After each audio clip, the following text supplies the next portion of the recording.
ఈనాడు అంబేద్కర్ విగ్రహావిష్కరణకి వచ్చేసినటువంటి ముఖ్య అతిథి భీమ్రావ్ యశ్వంత్ అంబేద్కర్ గారు, అలాగే ధర్మ సమాజ్ పార్టీ రాష్ట్ర అధ్యక్షులు అన్నగారు, ఇంకా గూడూరు సీతా మహాలక్ష్మి గారు, అతిథులందరికీ జై భీమ్, జై భీమ్. భారతదేశంలో 1947కు ముందు చిమ్మ చీకట్లతో నిండినటువంటి సమాజంలో వెలుగులు నింపినటువంటి డాక్టర్ బాబాసాహెబ్ అంబేద్కర్ ఆయన విగ్రహావిష్కరణకి కరెంటును తీసివేయడం అనేది సిగ్గుచేటని ముందుగా నేను ఖండిస్తున్నాను ఆ అంశాన్ని. తర్వాత నిద్రావస్థలో ఉన్నటువంటి స్థితి 1945-57 పరిస్థితికి, ఈ దేశంలో కట్టుకోవడానికి బట్టలేక, ఈ దేశంలో నా అణగారిన కులాల ప్రజలకి గోచిగుడ్డ మాత్రమే ఉన్నటువంటి స్థితిలో, ఒంటి మీద నూలుపేక గుడ్డ లేనటువంటి స్థితిలో, మధ్యప్రదేశ్ కనీసం రోడ్ల మీద తిరగడానికి కూడా అర్హత లేనటువంటి స్థితిలో, చదువుకోవడానికి అర్హత లేనటువంటి స్థితిలో చిమ్మ చీకట్లో ఈ దేశం మొక్కుతూ ఉంటే, మధ్యప్రదేశ్లోని మౌ అంటే military head quarters of war, తన తండ్రి ఆ military head quarters of war లో ఉద్యోగం చేస్తూ ఉంటే, ఆ హెడ్ క్వార్టర్స్ లో ఈ చిమ్మ చీకటిలో మొక్కుతున్నటువంటి యావత్ భారతదేశ ప్రజలని విముక్తి చేయడం కోసంగా పుట్టిందే doctor Babasaheb Ambedkar. He's a lion of Indian tiger.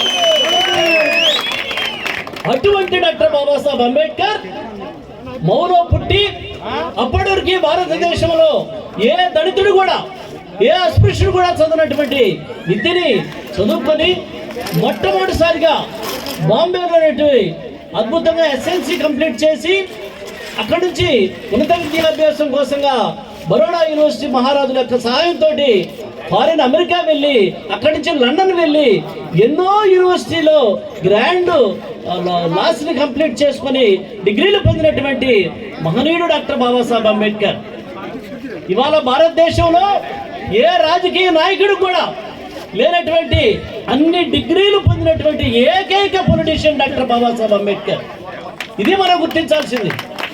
ఏ నాయకుడు కూడా డిగ్రీలు లేవు, ఏ నాయకుడు కూడా ఎవరికి కూడా ఇటువంటి డిగ్రీలు లేవు, చదవలేదు, జ్ఞానం లేదు.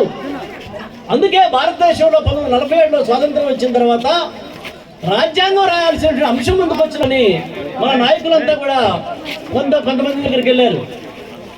వెళ్తే వాళ్ళు మా చోటు కాదని చెప్పి అన్నారు. అక్కడ ఒక సలహా తీసుకొని బ్రిటన్ వెళ్ళారు. బ్రిటన్ వెళ్ళి లండన్లో ఒక వ్యక్తిని కలిశారు. ఆ వ్యక్తి అప్పటికే వేరే దేశానికి రాజ్యాంగం రాయాల్సి వస్తే 2 నెలల ముందుగా అంబేద్కర్ బాంబేకి వచ్చి అంబేద్కర్ సలహాలు తీసుకొని ఆ దేశ రాజ్యాంగాన్ని పూర్తి చేసిన వ్యక్తి అతను చెప్పాడు, అయ్యా నాకే వేరే దేశానికి రాజ్యాంగం రాయాల్సి వస్తే నేను వచ్చి బాంబేలో అంబేద్కర్ని కలిసి మీ దేశంలో మహనీయుడు యొక్క సలహాలు తీసుకొని నేను ఆ దేశానికి రాజ్యాంగాన్ని రాశానని చెప్పాడు. అలాగే కొలంబోకి వెళ్ళారు. మళ్ళా ఈ నాయకత్వం అంతా కొలంబోకి వెళ్తే కొలంబోలో ఒక మహనీయుడిని కలిస్తే ఆయన కూడా చెప్పాడు, మీ దేశంలో మహనీయుడు ఉన్నటువంటి డాక్టర్ బాబాసాహెబ్ అంబేద్కర్, ప్రపంచ రాజ్యాంగాలను ఆపోషణ పట్టినటువంటి డాక్టర్ బాబాసాహెబ్ అంబేద్కర్ ఉంటే మీరు ఎక్కడికి వచ్చారు, ఆ మహనీయుడు కలవండి అని చెప్పినప్పుడు అన్నారు. ఇలా అనేక దేశాలు తిరిగి గత్యంతరం లేక అప్పుడు డాక్టర్ బాబాసాహెబ్ అంబేద్కర్ని కలిస్తే ఆయన రాజ్యాంగం రాయడానికి ముందుకు వస్తే అప్పుడు ఆయన రాజ్యాంగ రచనా సంఘం అధ్యక్షుడిగా అయ్యాడు. డాక్టర్ బాబాసాహెబ్ అంబేద్కర్ కనుక భారత రాజ్యాంగ రచనా సంఘం అధ్యక్షుడిగా కాకపోయింటే ఖచ్చితంగా భారతదేశంలో అగ్రకుల రాజ్యాంగమే కొనసాగి ఉండేది. 47కి ముందైతే ఏదైతే రాజ్యాంగం కొనసాగిందో అదే మనురాజ్యాంగం కొనసాగి ఉండేది. ఆ మనురాజ్యాంగం కొనసాగి ఉంటే భారతదేశంలో అణగారిన కులాల ప్రజలకి ఎటువంటి హక్కులు కూడా ఉండేవి కావు. ఆ హక్కులే కనుక లేకపోతే ఇవాళ మనకి విద్య, చదువు అనేది మన పిల్లలకి చదువు వచ్చేది కాదు, ఉద్యోగాలు వచ్చేది కాదు, మనం రాజకీయ రంగంలో అడుగు పెట్టే వాళ్ళమే కాదు, మనకు మాట్లాడే స్వేచ్ఛ వచ్చేది కాదు, సమానత్వం వచ్చేది కాదు, భూములు వచ్చేవి కావు, ఇంకా రకరకాల హక్కులేవి కూడా దక్కేవి కావు. ప్రియమైన మిత్రులారా, కొద్దిగా సైలెంట్గా ఉండాలండి. సభలో సభ్యులు చాలా సైలెంట్ గా ఉండాలి. కాబట్టి భారత రాజ్యాంగాన్ని రచనా సంఘ అధ్యక్షుడు డాక్టర్ బాబాసాహెబ్ అంబేద్కర్ కాకుంటే ఒక అణగారిన కులంలో పుట్టినటువంటి దళితులే కనుక భారత రాజ్యాంగాన్ని రాసేటువంటి హక్కును కనుక పొందకుండా ఉంటే ఇవాళ భారతదేశంలో అణగారిన కులాల ప్రజలందరూ కూడా బిఫోర్ ఇండిపెండెన్స్ అంటే స్వాతంత్ర్యం రాకముందు ఎటువంటి దౌర్భాగ్యమైన జీవనాలు గడిపామో అటువంటి జీవనాలు గడుపుతూ ఉండేవాళ్ళం. ఇదొక అంశం అయితే భారత రాజ్యాంగం అమల్లోకి వచ్చిన తర్వాత బాబాసాహెబ్ అంబేద్కర్ చెప్పినటువంటి అనేక అంశాలని అమలు చేయడంలో, ఆయన ఒక ఆచరణను అమలు చేయడంలో, ఆయన ఒక సిద్ధాంతాన్ని అమలు చేయడంలో ఇవాళ దాదాపు అంబేద్కర్ పేరు చెప్పుకున్నటువంటి అనేక సంఘాలు కూడా అంబేద్కర్ యొక్క థియరీని ఇంప్లిమెంట్ చేయడంలో, ఆచరించడంలో వైఫల్యం చెందుతూ ఉన్నాయి. చాలా వైఫల్యాలు ఎదుర్కొంటున్నాం.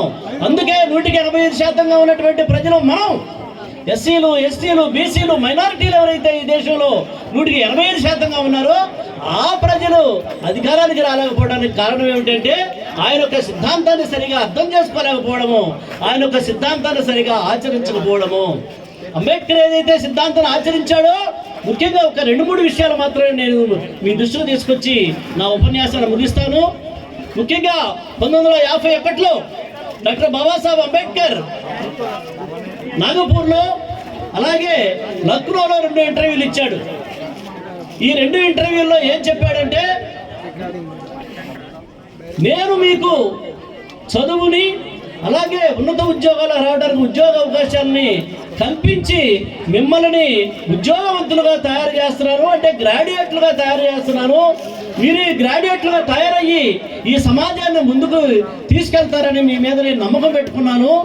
కానీ ఓ విద్యావంతులారా, ఓ చదువుకున్నట్టు ఉద్యోగులారా, మీరు మీ పొట్టగుడ్డు కోసం పాకులాడే గుమస్తాల గుంపుగా తయారయ్యారని చెప్పని డాక్టర్ బాబాసాహెబ్ అంబేద్కర్ మొట్టమొదటిసారిగా కన్నీళ్లు కార్చాడు.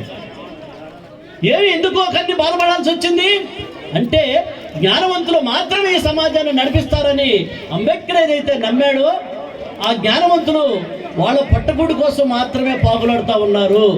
ఇది 51కే డాక్టర్ బాబాసాహెబ్ అంబేద్కర్ ఆ స్టేట్మెంట్ ఇస్తే మరి ఇవాళ 2024లో మనం ఉన్నాం.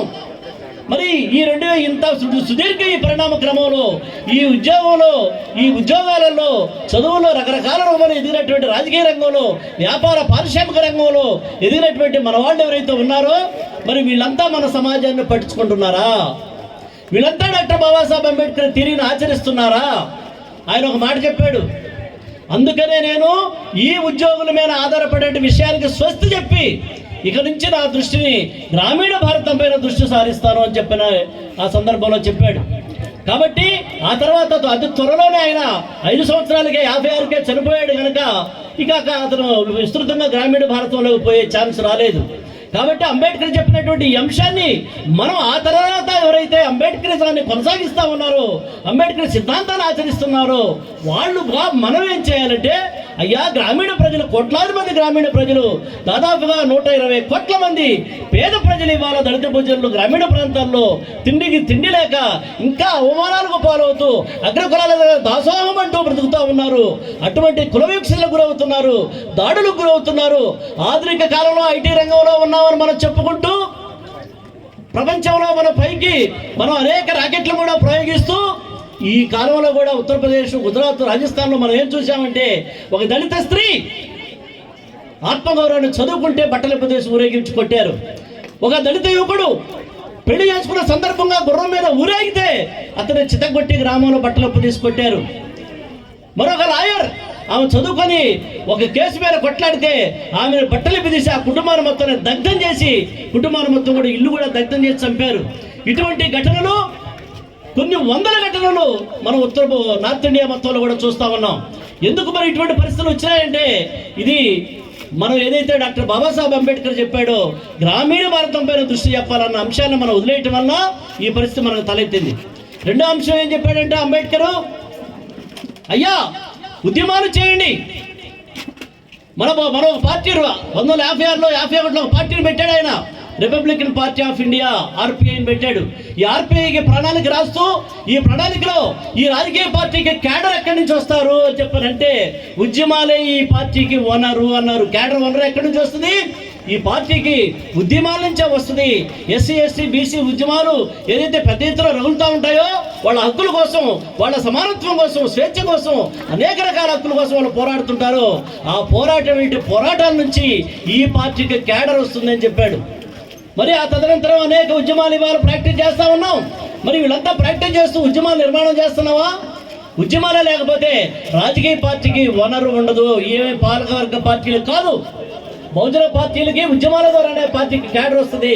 దాన్ని విస్మరించిన ఫలితంగా ఇవాళ భారత రాజకీయాల్లో బహుజన సమాజ్ పార్టీ లాంటి పార్టీలు, అనేక పార్టీలు, బీసీకే లాంటి అనేక పార్టీలు ఈ దేశంలో ఉన్నాయి. మరి ఆర్పిఐ తర్వాత ఇట్లా అనేక పార్టీలు ఉన్నాయి. మరి ఈ పార్టీలన్నీ కూడా మొన్న ఈవెన్ అతి పెద్ద పార్టీ అయినటువంటి బీఎస్పీ కూడా జస్ట్ 3% ఓటు బ్యాంకులు మాత్రమే పొందింది. ఎందుకు ఈ పరిస్థితి తలెత్తిందంటే మనం దృష్టి పెట్టుకోవాల్సిన అవసరం ఉంది. ఇలాగా అంబేద్కర్ సంబంధించిన అంశాలు, అనేక అంశాలు ఆయన ఏదైతే బాధపడ్డాడో, ఏదైతే వ్యక్తీకరించారో, ఏదైతే ఆచరించాడో, ఈ ఆచరణ కొనసాగించడంలో ఇవాళ బహుజన పార్టీలన్నీ కూడా చాలా వైఫల్యం చెందుతున్నాయి. వాటిని మనం సమీక్షించుకోవాల్సిన అవసరం ఉంది. వాటిని ఎప్పుడైతే సమీక్షించుకుంటామో అప్పుడే నిజమైనటువంటి బహుజనోద్యమం ముందుకు పోతూ ఉంటుంది అనేది మనం గుర్తించాలి. ఇంకొక మూడో విషయం మాత్రం ఇది ఒక్కటే చెప్పి నేను ముగిస్తానండి. ఒకటే ఏమిటంటే ఇవాళ బహుజనులు అధికారంగా రావాలి అని మనం అంటున్నాం. ఓకే, బహుజనుల అధికారంకి వస్తే ఈ బహుజన పార్టీల్లో కొనసాగుతున్నటువంటి మధ్యతరగతి వర్గం ఏదైతుందో, ఈ మధ్యతరగతి వర్గం కనుక అధికారంకి వస్తే రేపు సంపన్న వర్గంగా వాళ్ళు తయారైతే ఈ దేశంలో ఉన్న కోట్లాది మంది దళిత శ్రామిక ప్రజలకి వచ్చే బహుజన సంపన్న వర్గాలకు మధ్య రేపు పెద్ద ఎత్తున పోరాటం రాగలదా? కాబట్టి బహుజన పార్టీ అధికారం రావడం ఒకటే సరిపోదు. ఆ బహుజన పార్టీకి ఈ దేశంలో ఉండే పీడిత ప్రజలందరికీ కూడా సరైనటువంటి ఆర్థిక, సామాజిక, సాంస్కృతిక న్యాయం మేము చేస్తామనేటువంటి, రాజకీయ న్యాయం చేస్తామనేటువంటి శ్రామిక వర్గ దృక్పథం ఆ పార్టీకి లేకపోతే ఎట్టి పరిస్థితుల్లో కూడా ఈ దేశంలో బహుజన ప్రజల సమానత్వం రాదు. కాబట్టి దాన్ని మనం ముందుగా పసిగట్టి మనం శ్రామిక వర్గ దృక్పథాన్ని కూడా బహుజనోద్యమానికి జోడించుకోవాల్సిన అవసరం ఉందని, ఈ మూడు అంశాలని ముఖ్యంగా బహుజనోద్యమంలో ఎదురవుతున్న సవాళ్ళు, ఈ సవాళ్ళను మనం సమీక్ష చేసుకొని ఒక బలహీనమైనటువంటి స్థితికి చేరుకున్నటువంటి ఈనాటి కాలంలో వీటిని కనుక మనం సమీక్షించుకోకపోతే బహుజనోద్యమం అనేటువంటిది మనం ముందుకు పోదు. కాబట్టి ఆ వైపుగా వాటిని సమీక్షించుకొని బహుజనోద్యమం ఎస్సీ, ముఖ్యంగా ఇంకోటి ఏంటంటే ఎస్సీ, ఎస్టీ, బీసీ ఫెడరేషన్స్ ఉన్నాయి. ఎందుకంటే బాబాసాహెబ్ అంబేద్కర్ ఆనాడులోనే షెడ్యూల్డ్ క్యాస్ట్ ఫెడరేషన్ పెట్టాడు. ఆ తర్వాత బీసీ ఫెడరేషన్, ట్రైబల్ ఫెడరేషన్ కనుక కలిసి వస్తే నేను ఉమ్మడి ఫెడరేషన్ పెడతానన్నాడు. అటువంటి కాన్ఫెడరేషన్ నిర్మాణం చేస్తానని చెప్పాడు. ఇవాళ ఎస్సీ, ఎస్టీ, బీసీ ఫెడరేషన్సే లేవు. ఎస్సీ, ఎస్టీ, బీసీ ఫెడరేషన్లో లేకపోతే ఒక కాన్ఫెడరేషన్ ఎక్కడి నుంచి వస్తుంది? ఈ కాన్ఫెడరేషన్ లేకపోతే బహుజన సమీకరణ ఎక్కడి నుంచి వస్తుంది? బహుజన సమీకరణ లేకుండా ఒక రాజకీయ పార్టీ ఎలా బలపడుతుందో మనం ఆలోచించుకోవాల్సిన అవసరం ఉంది. ఇది అంబేద్కర్ ప్రాక్టీస్. అంబేద్కర్ 51 తర్వాత ఇంటర్వ్యూలో చెప్పిన అంశం ఇది. అయ్యా, నేను షెడ్యూల్డ్ క్యాస్ట్ ఫెడరేషన్ పెట్టారు, మీరు బీసీ ఫెడరేషన్, ట్రైబల్ ఫెడరేషన్ కనుక కలిసి వస్తే మనం ఉమ్మడి కాన్ఫెడరేషన్ పెడదామన్నాడు. దయచేసి నేను విజ్ఞప్తి చేసేది ఏంటంటే ఎస్సీ, ఎస్టీ, బీసీ ప్రజలని ఒక ఫెడరేషన్ అండ్ కాన్ఫెడరేషన్గా మనం ఐక్యం చేయకపోతే ఈ దేశంలో ఎప్పుడు కూడా బహుజన సమీకరణ చేయలేము. బహుజన సమీకరణ సాధ్యం కాకపోతే బహుజన రాజ్యాధికారం కలగానే మిగిలిపోతుంది. కాబట్టి అంబేద్కర్ ప్రాక్టీస్ నుంచి, అంబేద్కర్ థియరీ నుంచి మనం అనేక అంశాలను నేర్చుకొని మనం సమీక్షించుకొని భవిష్యత్తులో బహుజనోద్యమాన్ని మరింత శక్తివంతంగా, నిజంగా చెప్పాలంటే ఎంత దౌర్భాగ్యం అంటే అంబేద్కర్ సోషల్ డెమోక్రసీ ఎజెండానే తీసుకొని ఇవాళ కాంగ్రెస్ పార్టీ బీజేపీకి తీవ్రమైన పోటీ ఇవ్వగలిగింది. సామాజిక న్యాయం, ఆర్థిక, రాజకీయ న్యాయం చేస్తామనేటువంటి, ఆర్థిక న్యాయం అనేటువంటి, సామాజిక న్యాయం అనేటువంటిది, సాంస్కృతిక న్యాయం అనేటువంటి వాటిని ఎజెండా తీసుకొని, అంబేద్కర్ ఎజెండాను తీసుకొని కాంగ్రెస్ పార్టీ ఎన్నికల్లో పోటీ చేసి బీజేపీకి గట్టి పోటీ ఇవ్వగలిగితే, కానీ మన బహుజన పార్టీలు అంబేద్కర్ ఎజెండాను తీసుకొని పోయినా ఏ పార్టీ అయినా సమతా భారత్ నిర్మాణం చేస్తాం ఈ దేశంలో, లేదా ప్రభుత్వ భారత్ ఈ దేశంలో నిర్మాణం చేస్తామని ఒక ఎజెండాను తీసుకొని పోయినాయి అంటే అలా పోలేదు. కాబట్టి ఇవన్నీ మన వైఫల్యాలు. కాబట్టి దయచేసి అంబేద్కర్ సిద్ధాంతం నుంచి, ఆచరణ నుంచి మనం గుణపాఠాలు తీసుకొని బహుజనోద్యమాన్ని మరింత శక్తివంతంగా రాబో కాలంలో మనం అధికారం సాధించుకోవడమే ఆ మహనీయుడికి మనం అర్పించే ఘనమైన వివరాలని చెప్పని ఈ సందర్భంగా నేను తెలియజేస్తూ నాకు అవకాశం